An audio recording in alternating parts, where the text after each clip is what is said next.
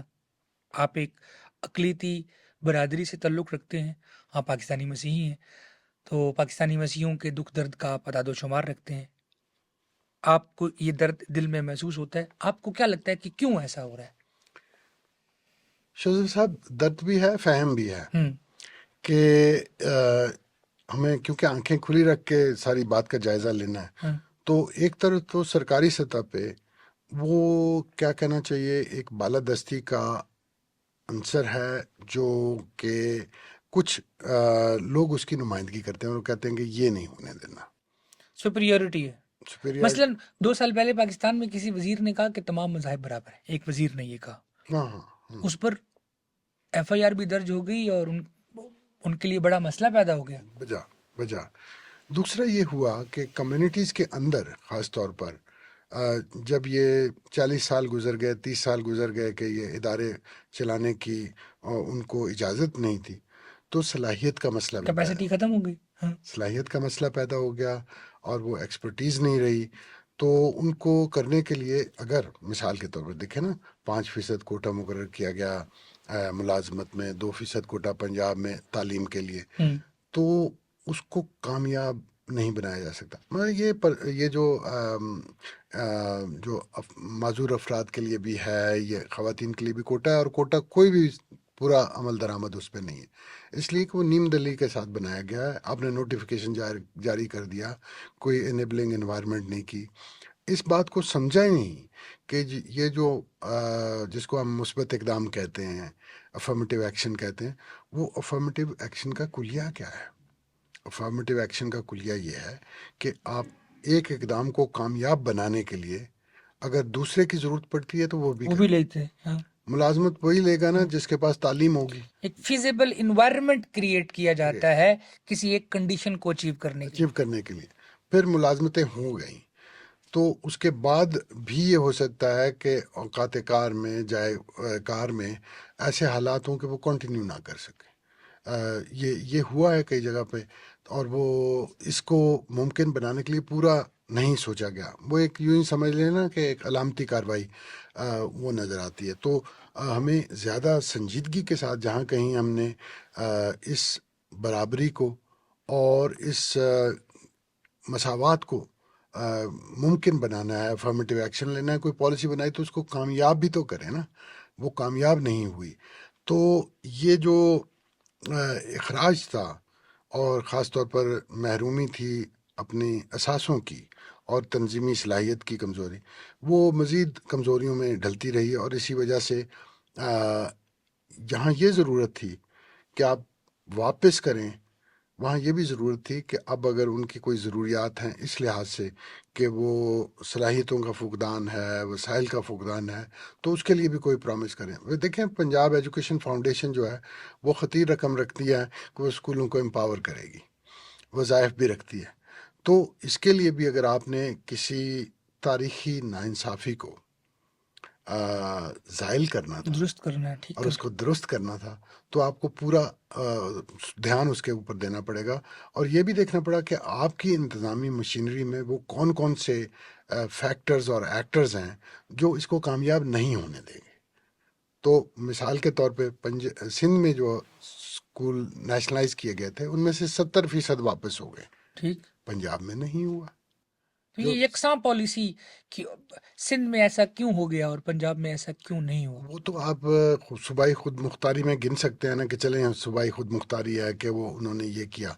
تو لیکن یہ ہے کہ اس کا مطلب یہ ہے کہ دو صوبوں میں جو حکومتی مزاج ہے یا اس کی جو سماجی مزاج ہے جو صوبوں، سماجی مزاج ہے وہ فرق ہے. وہ ہمارے ہاں تعصب زیادہ ہے ہاں پنجاب میں، بجا کہ وہ وہاں پہ سرکاری سطح پہ مذہبی تعصب کو جو ہے وہ اولویت دی جاتی ہے، اس کو اچھا سمجھا جاتا ہے.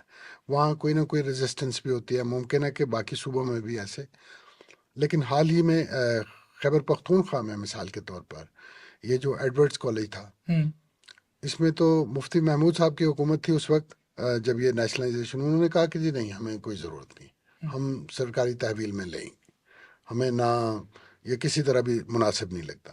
تو وہاں کوئی نہیں ہوئی تھی قومی تحویل میں لے جانے کی کاروائی، لیکن اب آ کے 3 سال پہلے ایڈورڈز کالج پشاور وہ سرکار نے لے لیا، اس لیے کہ وہ جسے رال ٹپکنا کہتے ہیں وہ والا کام ہو گیا. حکومت کے ذہن میں آیا کہ یہ اسکول ہے، یہ ہمارے گورنر صاحب کے نیچے ہی رہے تو اچھا ہے.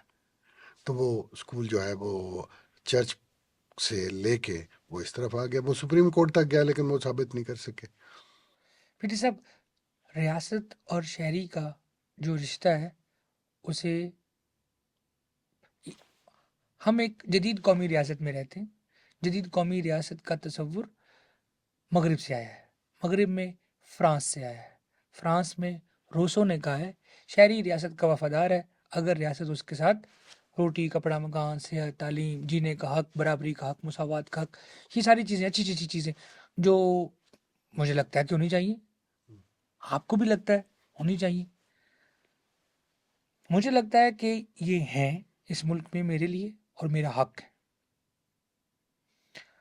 یہ میں حق مانگ کے بھی لوں گا، لڑ کے بھی لوں گا، جس طرح بھی ملے گا لوں گا، کیونکہ یہ میرا ملک ہے. آپ بھی محسوس کرتے باوجود اس کے کہ 1949 سے لے کر سن 73 تک کا جو آئینی ارتقاء ہے اس کے نتیجے میں آئین سازی اور دستور سازی کے عمل سے پاکستانی اقلیتی برادری خارج ہے. سن 70 سے لے کر اب تک جو معاشی پالیسی مختلف حکومتوں نے بنائی ہے اس میں کبھی زیادہ تکلیف صحیح ہے اور کبھی کم تکلیف صحیح ہے. ایسا نہیں ہے کہ کبھی سہولت آئی ہو. ان دونوں چیزوں کے ساتھ ساتھ سوسائٹی کے لیول پر ہم یہ دیکھتے چلے جا رہے ہیں کہ مرکزی دھارے کے معاشرے میں پاکستان کی اقلیتیں، وہ چاہے ہندو ہیں، چاہے مسیحی ہیں، چاہے احمدی ہیں، چاہے سکھ ہیں، چاہے کوئی بھی ہے، وہ ہمیں معاشرے سے، سماج سے ہٹتی ہوئی، خارج ہوتی ہوئی نظر آ رہی ہیں. ایسی صورتحال میں ایک ایسا شخص جس کا کسی اقلیتی مذہب سے تعلق ہے، اگر وہ یہ کہتا ہے کہ میں پاکستان سے وفادار ہوں، میں پاکستان میں رہنا چاہتا ہوں، میں پاکستان کو اون کرتا ہوں، بہت بڑی کنوکشن کی ضرورت ہے. مجھے آپ سے اس کنوکشن کے بارے میں جاننا ہے. یہ بڑا اچھا سوال کیا آپ نے. میں ایک تو یہ عرض کروں کہ آپ کے ناظرین کے لیے تجزیے کی حد تک وہ کہتے ہیں نا کہ بلیک اینڈ وائٹ ہوتا نہیں ہے، جی گرے ایریا کافی ہے. بالکل. تو بلیک اینڈ وائٹ بھی ہوگا، گرے ایریاز بھی کافی ہیں. لیکن ہمیں غلطی نہیں کرنی چاہیے. اس بات کو جو ہے مساوات نہیں کہا جا سکتا جو کسی خارجہ یا داخلی پالیسی کو صرف علامتی طور پر، میں کہوں گا نمائشی طور پر دکھانے کے لیے ہوتی ہے. ٹھیک. اگر ہمیں کسی ایک کمیونٹی کی ہمیں ضرورت پیش آ جائے کہ اس کا جو خاص طور پہ اٹائر ہے وہ ہمیں ٹیلی ویژن پہ چاہیے، دنیا کے سامنے چاہیے، تاکہ ہم دکھا سکیں کہ ہم ایک انکلوسیو معاشرہ ہیں. کہ ہم ایک انکلوسیو معاشرہ ہے، وہ کافی نہیں ہے. اس کا ہمیں شدید احساس اس وقت ہوتا ہے کہ ادھر ہم نے وہ جو ہے نا گلدستہ دکھایا کہ یہ سارے مذہب کے لوگ اکٹھے ہیں کہ کاٹ رہے ہیں، اور کل کوئی اور واقعہ ہو گیا ایسا جس کے ہم دنیا کی نظروں میں آنکھیں نہ ملا کے بات نہ کر سکے. تو یہ ہے کہ سماج کی حقیقت کچھ اور ہے، اور وہ بھی کرافٹڈ ہے. یعنی سماج جو ہے ان رویوں کے خلاف لڑا بھی ہے. میں آج کل کچھ نہ میوزک پہ کام کر رہا ہوں. جی جی. تو ایسا لگتا ہے کہ یہ جو جس کو ہم ریلیجس میوزک کہہ سکتے ہیں، جی جی، بعض جگہ پہ یہ عملاً موجود ہے، بعض جگہ پہ یہ باقاعدہ طور پر عبادت کا حصہ بنایا جاتا ہے. تو اس میں ایک ایسا اشتراک پایا جاتا ہے، نہ صرف معنی اور مفہوم کا بلکہ کرافٹ کا. کون سے راگ گائے جائیں گے، کون سے وقت پہ گائے جائیں گے، یہ ایک بڑا اشتراک پایا جاتا ہے. یونیورسل ہے اور ہمارے خطے میں موجود ہے. اس کی مثالیں موجود ہیں. لوگ اپنے عقیدے کے علاوہ بھی دوسرے میوزک کے ساتھ اور دوسرے مذہب کے میوزک کے ساتھ تعاون کرتے ہیں. اور اس کی میں جو اسٹاک چیزیں ہیں وہ سامنے لانے والا ہوں کہ یہ وہ جگہ ہے آرٹ اور میوزک جہاں پہ ہم تعصبات کو پیچھے چھوڑ سکتے ہیں, سرحدوں کو پار کر سکتے ہیں, درست, انسانیت سے ملاقات کر سکتے بالکل ہیں. ٹھیک. تو یہ بھی ہو رہا ہے سماج میں. سر, اس سماج میں جس کا ہم یہ نوحہ پیٹ رہے ہیں, جی اس میں میوزک, آرٹ اور کرافٹ, بالکل ٹھیک. میوزک کے لیے سماج کے مرکزی دھارے میں جگہ بڑھ رہی ہے کہ گھٹ رہی ہے؟ مجھے لگتا ہے کہ اس وقت یہ لہریں آتی رہتی ہیں, ہوں کبھی زیر کبھی بم. ہوں تو اس وقت پھر ایک وقت جو ہے نا وہ تھوڑا سا مشکل شروع ہو رہا ہے. لیکن 2006-07 میں تو آپ کو پتہ نا کہ وہ اسٹوڈیو نہیں چل سکتے تھے, کوئی ریکارڈنگ نہیں ہو سکتی تھی, سی ڈی نظر آتش کر دیے جاتے تھے, دکانیں نظر آتش کر دیتی تھیں. تو کم از کم ہم اس سے آگے نکل آئے ہیں. اس سماج نے اس کی مزاحمت کر لی ہے. یہاں کا فنکار اس زیادتی کے خلاف لڑا ہے اور زندہ رکھا ہے اپنے آپ کو بھی, فن کو بھی زندہ رکھا ہے, لہٰذا اور عقیدے کو بھی زندہ رکھا ہے, ہوں عقیدے کے ساتھ بھی چلا ہے. تو یہ جو آسپیکٹ ہے وہ بھی شوزے صاحب میری ذاتی جو لگاؤ ہے اپنے دھرتی کے ساتھ, مٹی کے ساتھ, اس کی کہانی یہ ہے کہ جب 1982 میں پہلی مرتبہ کینیڈا اور امریکہ گیا ہوں تو مجھے نزدیک کے لوگوں نے ادھر بھی ادھر بھی یہ پوچھا کہ آپ واپس کیوں جانا چاہتے ہیں. ہوں وہاں تو ضیاء الحق بیٹھا ہے, ہوں وہ نہ تم انہیں پسند کرتے ہو نہ وہ تمہیں پسند کرتے. ہوں تو اسٹوڈنٹ موومنٹ میں تھے ہم لوگ, این ایس ایف میں. تو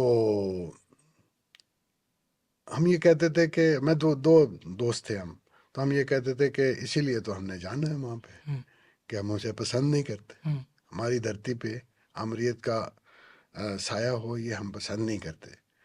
تو وقت سارے گزرے جس میں ہمارے ساتھی نذیر عباسی اور دوسرے لوگ جو ہے, کوئی جیل میں گیا, کوئی جان سے گیا.